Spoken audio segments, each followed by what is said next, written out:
Hiya. Okay, so I'm going to chat to you today about the my return to HotPod Yoga in Chester. It's somewhere that I kind of were very kind of really quite emotionally attached to. I started yoga at home about 5 years ago, and then felt that I wanted to, and it was a very deliberate sort of introduction to sort of somatic practices as I was involved with the process of reclaiming my feminine, and it was something where I really sort of felt a draw to um, consciously get involved with practices that I'd previously had no draw to, no interest in, because I was so much in my masculine energy. So I had really, sort of really honed in on the fact that I could benefit from embracing more feminine energy within my life. Once I'd sort of like come into, an awareness that I was living very much in my masculine. And yoga was one, a practice that I sort of knew would be, well, suspected would be, but also had been guided to try, as it was, kind of like very much about, obviously, it's kind of connecting with your intuition, it's slowing down, it's very much in, focusing on flow, moving you from your sort of busy headspace into your body, really encouraging you to connect intuitively, and like acknowledge all that's going on at that, at the time of your individual practice. It's always, you kind of like treat each session as it is, so you're very much in the present moment. It's not about focusing on what you did last time or what you're aiming to do next time. It is so much sort of guided by your own um physicality at that time. And I could tell that that would be something, in my mission to reclaim my feminine.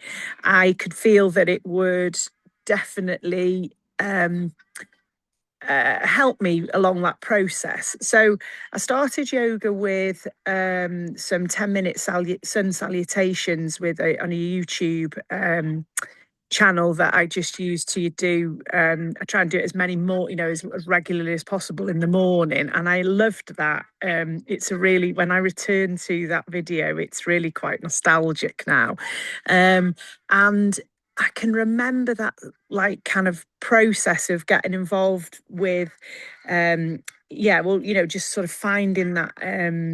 I'm trying to think what the girl's name is, that Courtney Yetzi, I think that's how you pronounce her surname.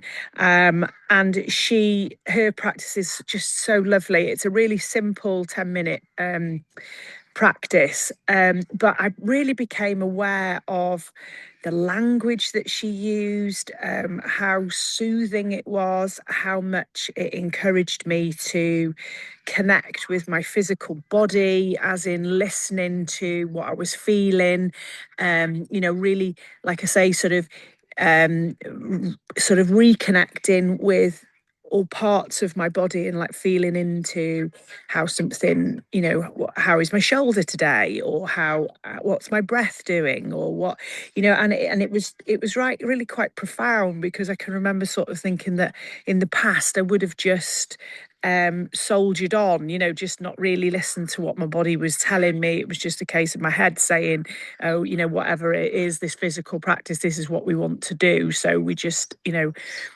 so we're just going to do it.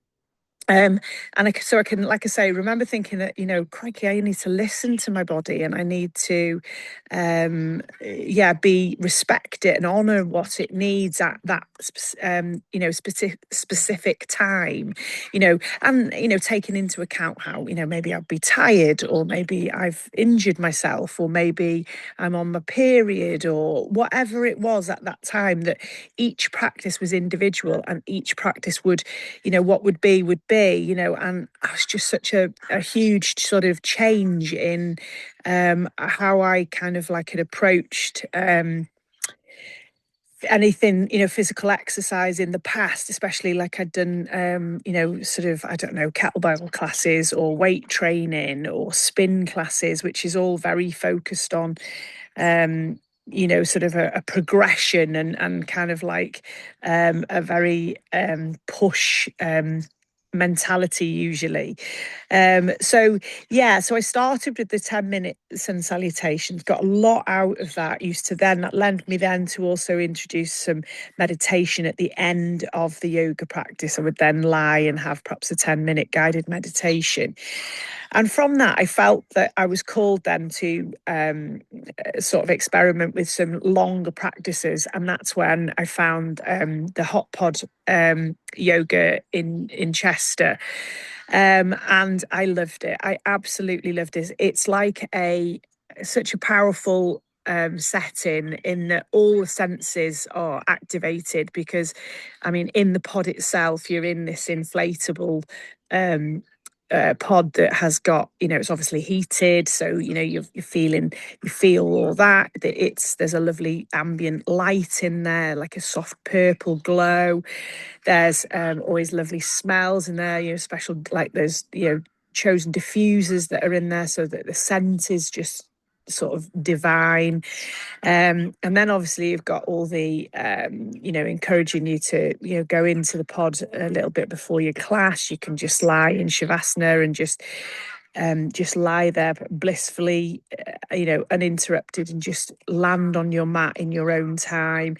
And the whole practice was really quite a game changer for me, in that it really, like I say, sort of allowed me to connect really, or reconnect, I should say, with my feminine energy, and with my body. And like I say, being connected intuitively, I would have all sorts of sort of downloads whilst I was during the practice, or maybe, as we were finishing the practice, and having like these more quiet session, times within the session. And it was really quite amazing how strong a impact it had on me at that time. And it's only been this last week or so that, as I've returned to it, that I've really become aware, I think, of how much of an impact it had on me, and how powerful it was to be able to have that time and to find those that practice. And it's been interesting, because I've decided to go back to it, to add the yoga back into the warrior training that I do, and which is, like I was saying, it's circuits classes, and I absolutely love the HIIT training. It is high intensity. It's very much, you're trying to do as much as you can within the session, within the sort of, I don't know, 1 minute 20 exercises that you have. It's a great way to increase your strength, and also your cardio fitness. But I was feeling like I could tell that I was drawn to, Adson wanted to sort of place a bit more focus on my training. And I thought, oh, I'm my sort of ego was telling me, well, you just need to do more strength work, get yourself PT again, push to do that, and see how heavy a weight you can lift. And then I started calling myself out, thinking, why? Why do I need to see how much of a heavy weight I can lift? Yes, I want to stay strong, and I want to stay, be able to lift good weights. It's obviously really good for you, for your physical health. But I was aware that I needed to add something in that was um, more feminine, more gentle, more intuitive. And that was hence the return to the hot pod. So yeah, it's been a really quite a profound realization of what impact that had, adding the yoga practice into my sort of energetic empowerment journey at that stage, like I say, sort of about 5 years ago. And then, because I've been away from it for about 3 years. We moved house, and then, or probably about 2.5 years, I think. And then we moved house, and it was further away. And I sort of thought, oh, well, I can't really do that anymore. But I've really missed it. And it's really nice to sort of feel that I've kind of like come to a little harmonic place between the two forms of exercise. And I just thought it was a good way to sort of demonstrate how, when we're looking after, we've got a devotion to our energetic health, how we can do that in different aspects of our lives. So hope that's of use. If you've got any questions, just drop me a message. I would love to hear from you. All right, lots of love.